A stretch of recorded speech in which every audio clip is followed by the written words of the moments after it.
going on, guys? It's your boy Dom Kemp here, and today we're here with a sports podcast. This is the Week 3 recap, pretty much, of the NFL season, guys. We had a couple of awesome games this weekend, or this past weekend, I should say. It is Tuesday, but other than that, we're going to jump straight into it. So let's start off on the Thursday night game on September 20th, the Jets versus the Cleveland Browns. The New York Jets ended up losing 17-21, giving the Browns their first victory in over 635 days. Absolutely insane. Baker Mayfield was at the helm in this one and definitely showed why he needed to be a starter right away, unless, of course, they saw something in Tyrod Taylor that may have sparked life in them, sparked hope. But unfortunately, it came at the cost of Tyrod Taylor sustaining a concussion. So not the best at all. I am sorry to hear that, but it is Baker Mayfield's time. So the top performers in this game in general was Baker Mayfield, 17 of 23 for 201 yards. No interceptions, but no passing touchdowns either. Rushing was Carlos Hyde, 23 carries, 98 yards, and 2 touchdowns for Cleveland as well. And then in receiving was Jarvis Landry, 8 receptions for 103 yards. So those were the top players in this week's game, guys. Definitely an interesting one. We will have to see how it all plays out in the end. Moving on, we had the Saints and Falcons, which was probably the best game of the weekend. An absolute shootout in Atlanta. The ATL, the New Orleans Saints, had 43 points. The Falcons had 37 points. And a close overtime victory for the New Orleans Saints. Great job by them. We look at the top performers from the game. We have Drew Brees in passing, 39 for 49, 396 yards. Passing, as well as 3 passing touchdowns, and I think it was 2 rushing touchdowns. One of them was the game winner for Drew Brees. So definitely a fantastic quarterback. He needs to be in the conversation with Aaron Rodgers and Tom Brady. Not that many people say his name when you are talking about Aaron Rodgers and Tom Brady. So let's throw him in the mix as, of course, the third wheel. He is also an elite quarterback as well. Moving on, we have Alvin Kamara at rushing, 16 carries for 66 yards. He got a lot in fantasy. It was crazy. My goodness gracious. Then looking at the receptions, we have Calvin Ridley for Atlanta, 7 receptions, 146 yards, 3 touchdowns. More touches than Julio Jones, and I think that was because they were double and triple teaming Julio Jones so that he wouldn't be the X factor, but they forgot about Calvin Ridley out of Alabama. Moving on, we had the 49ers and Chiefs. The Chiefs are on a roll, folks. We are absolutely on that Patrick Mahomes train. At least I am, due to the fact that I have him in fantasy. He is an absolute monster. He has been killing fantasy for me these past 3 weeks. I hope it never stops, but eventually he's going to come down crashing to earth, unfortunately, like all the other quarterbacks. The Chiefs ended up winning this game 38-27 against the 49ers, and it was an interesting effort because Jimmy Garoppolo has either a torn Achilles or a torn ACL. I'm not sure. It may be a torn ACL for Jimmy Garoppolo, and I don't know how the 49ers are going to save their season. Yeah, it's not looking good for San Francisco, but the top performers were Patrick Mahomes in passing, 24 for 38, 314 passing yards, and 3 touchdowns. And then rushing was Matt Breida, 10 carries, 90 yards, 9 yards a carry. They should have ran him more, but of course they were losing at some point, so that's where you shy away from the run game and go ahead and throw the ball. Then in receptions, Travis Kelce went off in this game, 8 receptions for 114 yards. So a great effort for the 49ers, but it's unfortunate it came in a loss as well as losing their starting quarterback as well. Moving on, we have the Raiders and Dolphins. I have no clue what is going on with the Oakland Raiders, how they are... If somebody's not going to say it, I'm going to say it, they're terrible. They're really bad. And I think as soon as Khalil Mack left, all the chemistry in the locker room just faded to black. It was gone. It just vanished. And that is not great at all, especially considering the franchise's historic moments and things of that sort. and elite defensive players, Khalil Mack, ends up getting traded away to the Chicago Bears, which that was not a smart trade by John Gruden. He thought he could finesse somebody, but it ended up not being what he thought it was going to be. The Raiders are 0-3 right now, you all. 20 points they had against the Dolphins, but the Dolphins end up edging out and going on to 3-0. 28-20 is the final score. Miami wins. Absolutely crazy. Moving on, though, with the top performers of this game, we have Derek Carr, 27-39, 345 yards, 1 touchdown pass.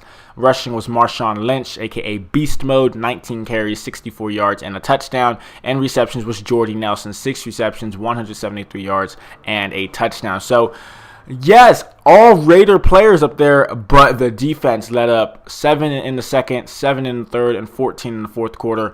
And it's looking like the Oakland Raiders in the second and fourth quarter only made field goals. So you're not going to win games by just kicking field goals, especially if your defense is not what it should be. Moving on, we got the Bills and Vikings, and this was probably the upset of the entire weekend, you all. The Buffalo Bills said, you all keep on counting us out. You keep counting us out. And we finally show up.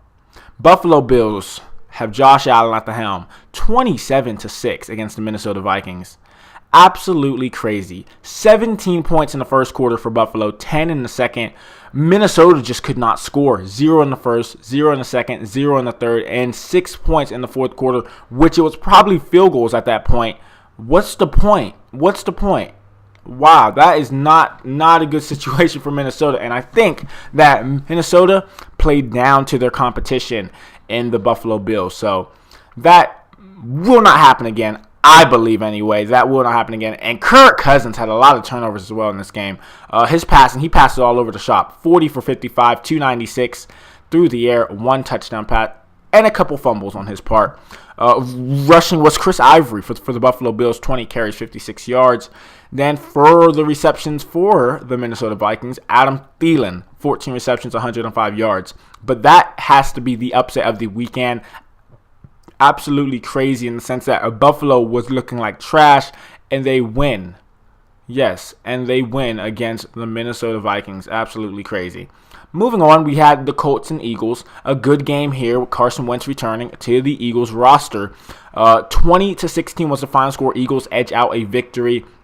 Now, many people say it was luck. Many people say it was an opportunity for the Colts to knock off the Eagles, which, yes, it was an opportunity for the Colts to knock off the Eagles, but when Andrew Luck isn't in for a Hail Mary play and you have to bring in your backup, there's something wrong with Andrew Luck, and I think he's going to have to get checked up on once again. His shoulder, not a good situation in this game. It came down pretty much to a Hail Mary play from the Colts, and Jacoby Brissett ends up throwing it, and it goes out the back of the end zone. He threw it too far. That's the crazy thing about that.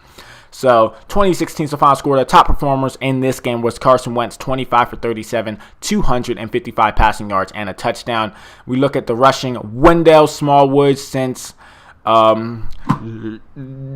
Ajayi and Darren Sproles are injured at this time. Wendell Smallwood, he came in with 10 carries, 5.6 yards a carry, 56 yards in total, 1 touchdown. And then we look at the reception for Dallas Goedert for Philadelphia. I have no clue if he's a tight end or a wide receiver. I'm not sure. 7 receptions, 73 yards, and a touchdown.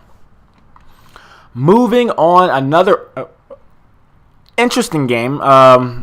Wasn't really expecting this, but hey, it happened. Packers and Redskins. The Redskins edge out a 2-touchdown victory, 31-17 against the Green Bay Packers and Aaron Rodgers. Literally, guys, the entire roster is Aaron Rodgers.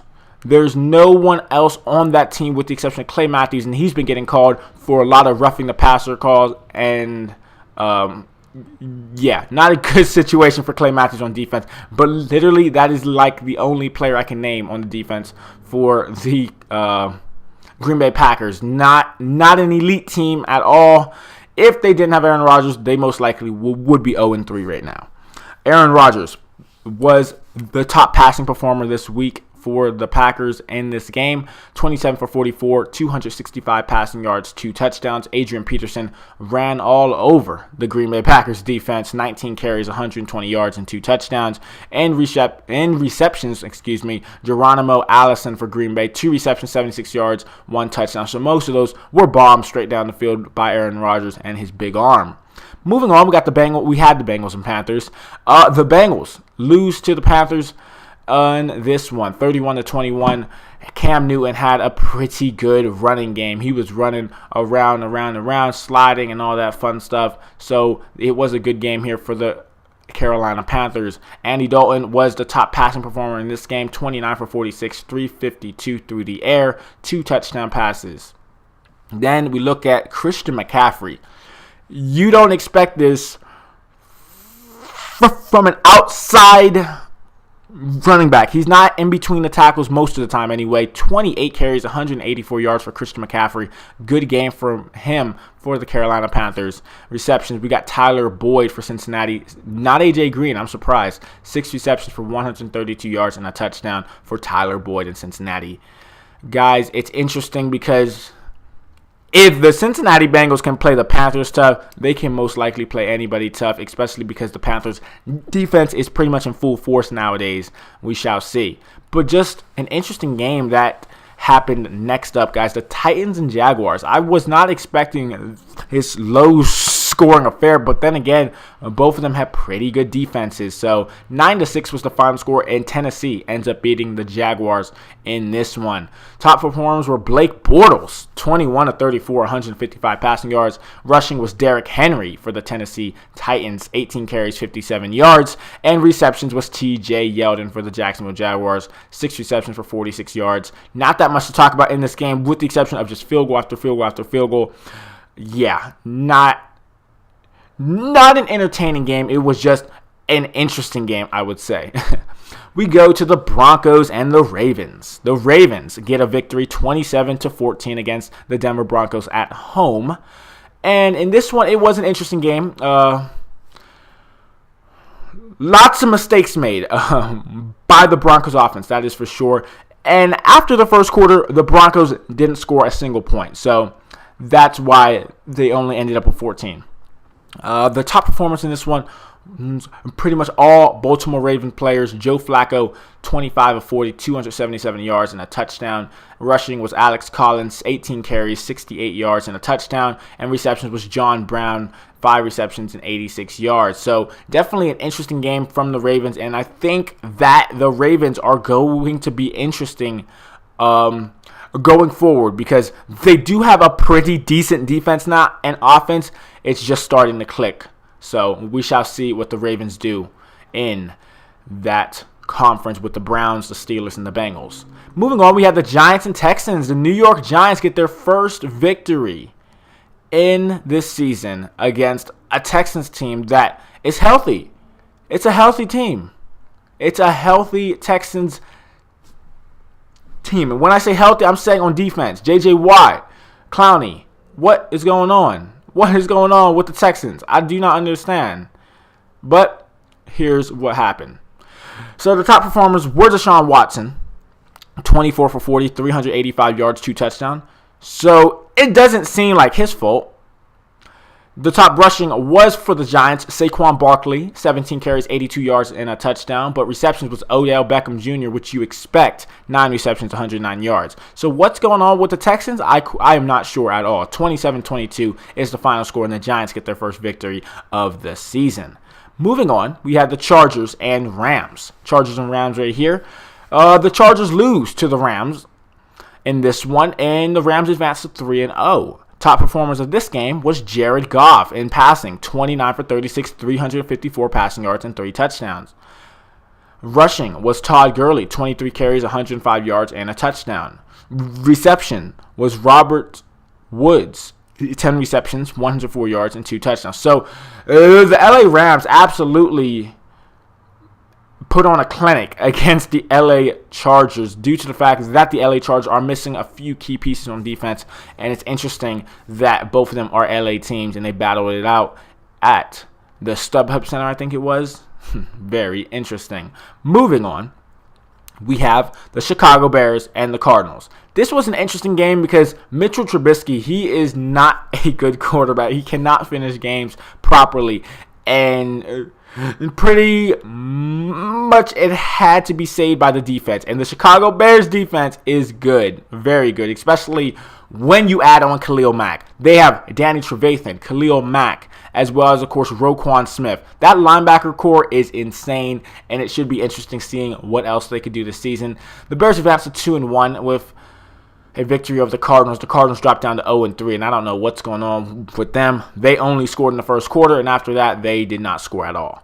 Mitchell Trubisky was the top passer in this game, 24 for 35, 220 yards, passing and an interception. Rushing was Jordan Howard, 24 carries, 61 yards, and a touchdown. And receptions was Christian Kirk for Arizona, 7 receptions, 90 yards. That is not a lot to talk about in that game, except it was a close one. Moving on, we had the Dallas Cowboys against the Seattle Seahawks, and the Seattle Seahawks getting their first win of the season against an interesting Cowboys team. Not going to say much about them, but the top performers in this one, 24-13 was the final score. Seahawks won. And passing, Russell Wilson, 16 for 26, 192 yards, 2 touchdowns. Rushing, Ezekiel Elliott, 16 carries and 127 yards. He ended up dropping a few passes as well as having a fumble in this game, so it did not help the causes for the Cowboys to get in the W column. Receptions, Tyler Lockett, 4 receptions, 77 yards, and a touchdown. So an interesting game here. Russell Wilson still has no protection on the offensive line. He really doesn't have any weapons unless you consider Lockett a weapon at the wide receiving position. I don't think so, but it's an interesting game. Another surprise was this one right here, the Sunday night game, Patriots and Lions. Interesting one here, 26-10. Now, if you're really thinking about it, you would think the Patriots would win, right? No, the Detroit Lions got the victory against the New England Patriots, 26-10.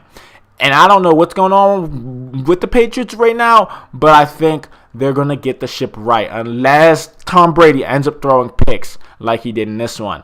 And the top performers was Matthew Stafford, 27 for 36, 262 through the air, 2 touchdowns. Rushing, Kerryon Johnson out of Auburn, 16 carries, 101 yards. Wow, as a rookie. Receptions, Marvin Jones Jr., had 4 receptions, 69 yards, and a touchdown. So definitely an interesting game by the Detroit Lions. But, of course, it was Matt Patricia. He was the former defensive coordinator for the Patriots. So it's not much of a surprise when you do know your former team's plays and stuff because you played against them in practice. So it makes sense a little bit. So there go the Lions with a victory against the Patriots. Moving on, we had the Monday night game. Now, I am surprised by this one because you would think the Steelers would have screwed up here. 1-1-1 now. Just like the Vikings, 1-1-1 is the Pittsburgh Steelers. Now, it was an interesting game. 30-27 is the final score against Tampa Bay Buccaneers, and I think Ryan Fitzmagic, his magic has run out in this because he was throwing picks all over the place. The Pittsburgh Steelers do not have a good defense, and Ryan Fitzpatrick made them look, in a way, elite in this game, I would say. The Steelers scored 6 in the first, 24 in the second quarter. 24 points in the second quarter. So it was 30-10 at halftime. 30-10. But, of course, what the Pittsburgh Steelers do, they bring teams back into the game late in the game. And that's when they didn't score at all in the third and fourth quarter, but the Buccaneers scored 17 in the third and fourth quarters. And that's where the 27 came from. So an interesting game here, but it's interesting because Jameis Winston comes back next week, and I'm wondering if they're going to stay with Ryan Fitzpatrick because he didn't have a bad game. He threw picks, yeah, but Ryan Fitzpatrick, 30 for 50 for 411 yards and 3 touchdown passes. That's a pretty decent game, in my opinion, at least.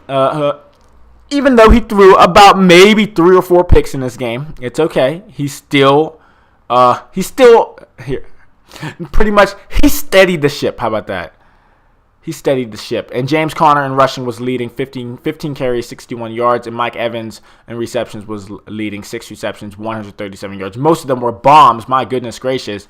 and a touchdown. But guys, my favorite part of this game was that Vance McDonald stiff-armed the absolute crap out of one of the after one of the Tampa Bay Buccaneers for a 75-yard touchdown. He said here, Vance McDonald's goal in the stiff arm that led to a 75-yard score. Punish him, he said. Ooh, to just crush him. He did crush him, though. He said, get off me, and just ran him right over. Insane. Have to give him credit there. A good game, though, from the Steelers in that sense, even though their defense led up to 17 in the second half. Hey, if you can outscore your opponent, then you don't have to talk about the defense as much, I guess. I don't know. But other than that, that is the end of this Week 3 recap. A good Week 3, that is for sure, is the Fitzmagic loss, as well as, of course,